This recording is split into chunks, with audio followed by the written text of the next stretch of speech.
Hello students, this is Sandeep Verma once again for you. और आज का टॉपिक है हमारा कैपेसिटेंस।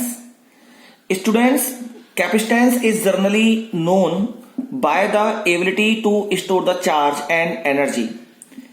एक डिवाइस होता है जिसे हम कैपेसिटर कहते हैं।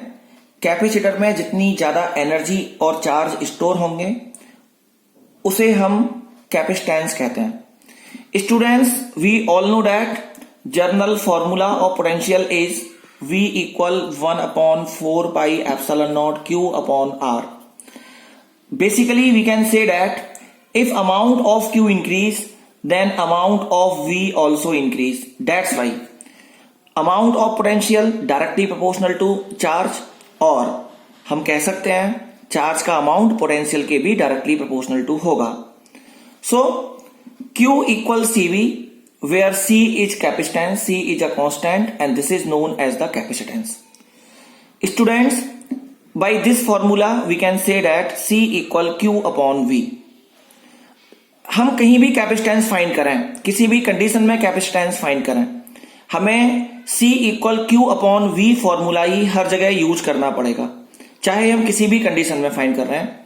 Dear students, SI unit of capacitance is farad and its dimensional formula is m-1 l-2 T4A2। ये हम C equal Q upon B में चार्ज का डायमेंशनल फॉर्मूला और पोटेंशियल का डायमेंशनल फॉर्मूला रखने के बाद फाइंड कर सकते हैं। आज के इस वीडियो में स्टूडेंट्स हम कुछ न्यूमेरिकल सॉल्व करेंगे, और न्यूमेरिकल सॉल्व करने से पहले हम कुछ बेसिक टर्म्स जान लेते हैं कैपेसिटेंस के बारे में। Capacitance in a isolated sphere, C not, I am using not word for the air. तो एयर में अगर हम आइसोलेटेड स्फीयर में बात करें तो कैपेसिटेंस का फॉर्मूला होता है 4 pi epsilon not R। Students, एक और बात आपको ध्यान रखनी पड़ेगी, हम जानते हैं 1 अपॉन 4 पाई एप्सिलॉन नॉट की value 9 into 10 to the power 9 होती है। तो 4 पाई एप्सिलॉन नॉट की वैल्यू मिलेगी हमें 1 upon 9 into 10 to the power 9। Capacitance in parallel plate capacitor for air, ये पैरेलल प्लेट कैपेसिटर है, this is parallel plate capacitor and these are the two plates which has positive charge and negative charge, and इनके बीच में air fill की हुई हम मान सकते हैं। तो for this capacitance equal epsilon not A upon D। Students, parallel plate capacitor में कैपेसिटेंस का अमाउंट एरिया के डायरेक्टली प्रोपोर्शनल टू होता है। एरिया इंक्रीज किया जाएगा प्लेट्स का तो कैपेसिटेंस भी इंक्रीज हो जाएगी, और बीच की डिस्टेंस के इनवर्सली प्रोपोर्शनल टू होता है। व्हेन डाइलेक्ट्रिक स्लैब, कोई dielectric medium, T equal thickness of dielectric medium equal D, माने हम इस पूरे के पूरे स्पेस में कोई डाइलेक्ट्रिक मीडियम प्लेस कराएं तो कैपेसिटेंस K टाइम्स इंक्रीज हो जाती है। सो CM, M indicate for here medium, किसी भी मीडियम में कैपेसिटेंस का अमाउंट K C नॉट होगा, माने K टाइम्स इंक्रीज हो जाएगा। स्फेरिकल कैपेसिटर की हम बात करें तो किसी भी कैपेसिटर में 2 conductors are there in any type of capacitor, you should remember it. तो this is the small conductor of the radius R1 and this is the big spherical conductor of the radius R2, and this outer face is connect to the earth. So capacitance will be C not equal epsilon not 4 pi epsilon not R1 R2 upon R2 minus R1। Okay, अगर हम इसमें भी dielectric medium place करा देते हैं तो K times increase हो जाएगी कैपेसिटेंस भी यहां पे। स्टूडेंट्स, हम दो तरह के कॉम्बिनेशन जानते हैं कैपेसिटर के, फर्स्ट वन सीरीज और second one parallel. In series combination you can see that this negative terminal of the capacitor connect with the positive terminal of the second capacitor.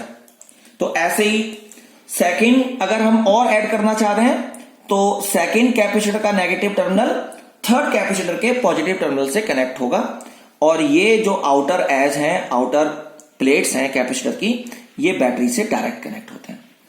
तो यहां आप देख रहे हैं चार्ज अमाउंट जाएगा Q will be the charge which is flow, same होगा दोनों capacitor में, क्योंकि यहां कोई डायवर्जन नहीं है चार्ज के फ्लो होने के लिए, कोई डिवाइडेशन नहीं है।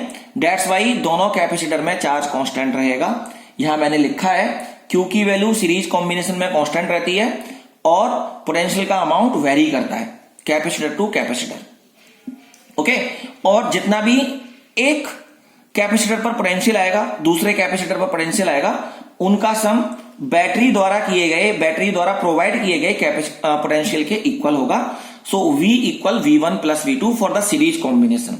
व्हेन वी सॉल्व दिस, जब हम इसे सॉल्व करेंगे, then we will find 1 upon C equal 1 upon C1 plus 1 upon C2। और इसको हम सॉल्व करेंगे तो C equal C1 C2 upon C1 plus C2।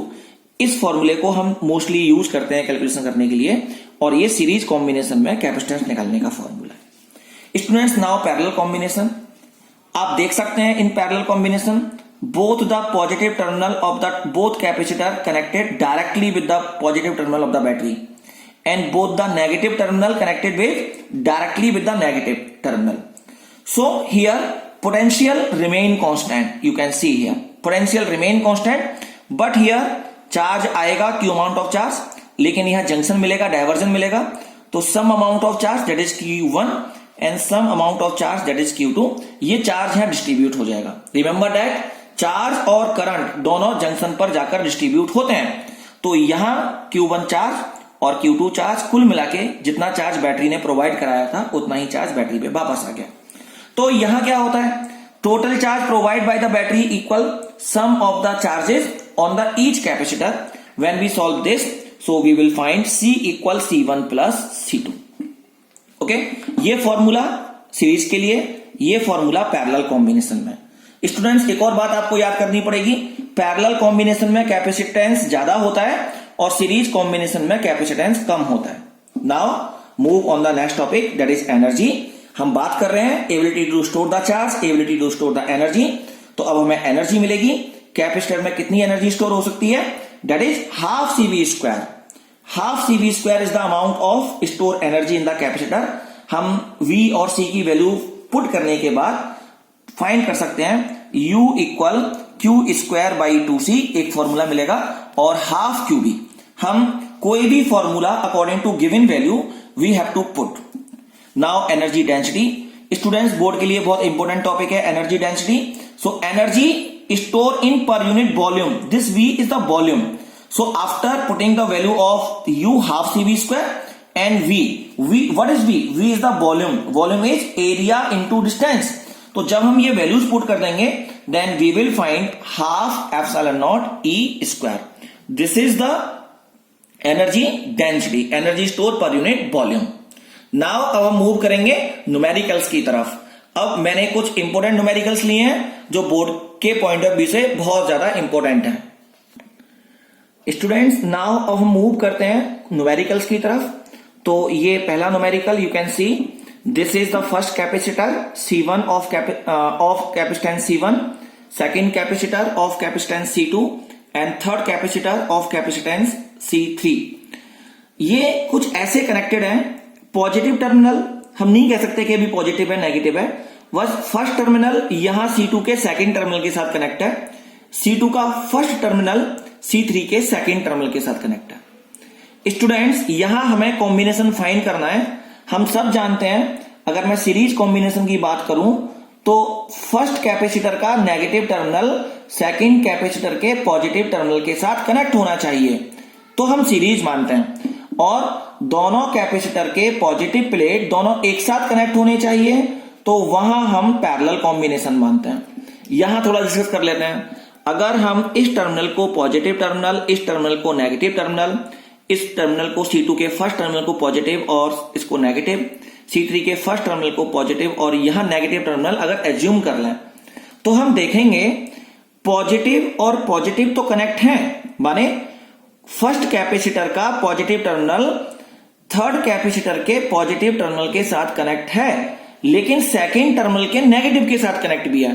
तो हम पैरेलल कॉम्बिनेशन के बारे में सोचेंगे नहीं, क्योंकि पैरेलल कॉम्बिनेशन में अगर हमारे पास 3 कैपेसिटर हैं और वो अगर पैरेलल हैं, तो पॉजिटिव टर्मिनल सब एक साथ कनेक्ट होने चाहिए और नेगेटिव कनेक्ट टर्मिनल भी एक साथ कनेक्ट होने चाहिए। अब हम नेगेटिव की बात कर लेते हैं।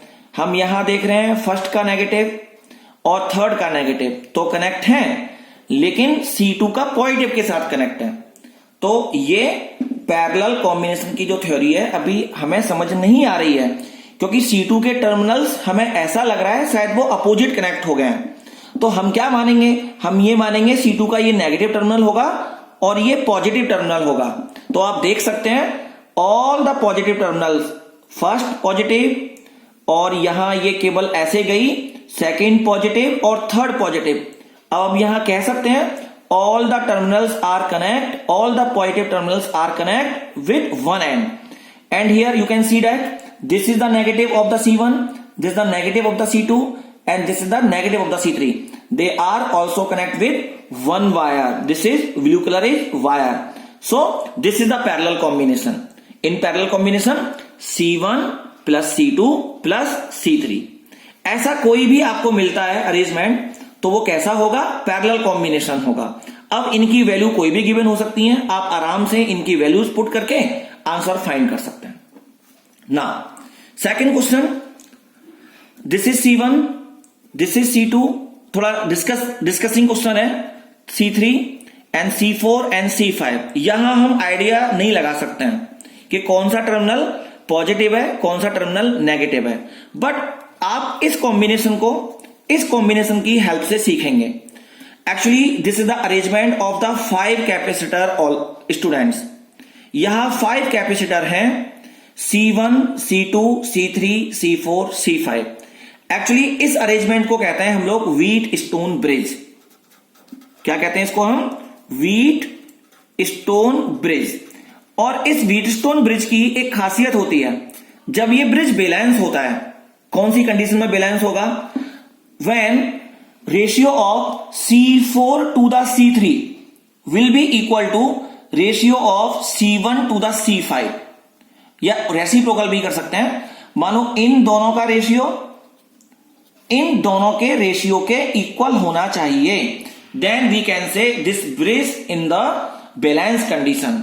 यहां ये कंडीशंस लिखी गई हैं। अब जब ये बैलेंस हो जाएगा व्हीटस्टोन ब्रिज, तो क्या होगा, C4 एंड C3, तो पता है जब बैलेंस हो जाएगा तो क्या होगा, C2 कैपेसिटर का कोई भी रेस्पॉन्स नहीं होगा, पहली बात। और क्या होगा, C4 and C3 in series, मैंने माना कि इनका इक्विवेलेंट C' आ जाएगा। C1 and C5 are also in series, इनका जो इक्विवेलेंट कैपेसिटेंस आएगा वो C" हो जाएगा। देन ये दोनों सीरीज और ये दोनों सीरीज, तो इन दोनों सीरीज बाद में कैसे हो जाएंगे, पैरेलल, और उनको पैरेलल वे में हम ऐड करके आराम से आंसर फाइंड कर सकते हैं। अब हम बताएंगे कौन सा सीरीज कौन सा पैरेलल हमें ऐड करना है। देखो ये एंड है जहां से हमें सप्लाई प्रोवाइड करानी है, इस एंड से टू कैपेसिटर कनेक्ट है, C4 और C1। यहां देखिए ये एंड है, इस एंड से 2 capacitor are connect, this is C1 and this is C4, this one and this one connect with the end, and here end B with end B, C3 and C5 they are connect, so this is the end B, this is C3 and this is C5, clear? So this is C2, so we don't care about the C2. So here find the answer students, this is for you। C1 equal 10, C2 equal 25 microfarad, C3 equal 20 microfarad, C4 equal 5 microfarad and C5 equal 40 microfarad. Find the net capacitance. तो अभी मैंने बताया आपको C4 और C3 कैसे होंगे, series में होंगे, बिल्कुल सही कहा आपने, कैसे होंगे, सीरीज में।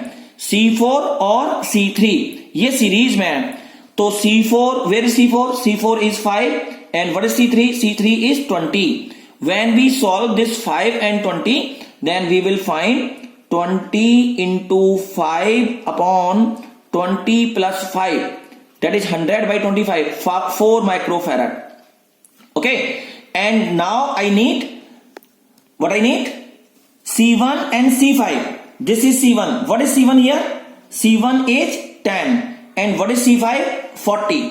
So 10 and 40, 10 and 40 if I am going to solve, so this is 400 upon 40, so this is 8 microfarad. Dear students, 8 microfarad and 4 microfarad, they are parallel. So C1 plus C2, that means 4 plus 8 equal 12 microfarad is the answer of this question.